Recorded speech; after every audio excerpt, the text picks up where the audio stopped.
যখন তুমি নিজের রক্তের মানুষের দ্বারা কষ্ট পাবে, তখন তুমি একবার নবী ইউসুফ আলাইহিস সালামের কথা মনে করো। তিনি কিভাবে নিজের ভাইয়ের দ্বারা প্রতারিত হয়েছিল।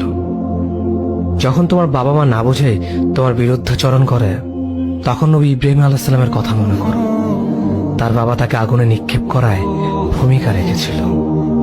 যখন তুমি সমস্যা থেকে পরিত্রাণের জন্য কোনো পথ পাবে না, তখন ইউনূস আলাইহিস সালামের কথা ভেবো। তিনি কতটা সময় তিমি মাছের পেটে আটকা পড়েছিল। যখন তোমার নামে কেউ মিথ্যা অপবাদ ছড়িয়ে দেবে, তখন মা আয়েশা রাদিয়াল্লাহু আনহার কথা মনে করো। তার নামে পুরো শহর জুড়ে কুৎসা রচনা করা হয়েছিল। যখন তুমি অসুস্থ ব্যথার যন্ত্রণায় কাঁপতে থাকো, তখন নবী আইয়ুব আলাইহিস সালামের কথা ভেবো। তিনি ভয়ঙ্কর এক ভাইরাসজনিত রোগে আক্রান্ত হয়ে তোমার থেকে বেশি কষ্ট পেয়েছিল। যখন তুমি দিনের কোনো বিধান নীতিতে যুক্তি খুঁজে পাও না, তখন নবী নূহ আলাইহিস সালামের কথা ভেবো। তিনি কোনো প্রশ্ন ছাড়াই মরুভূমিতে নৌকা তৈরি করেছিল।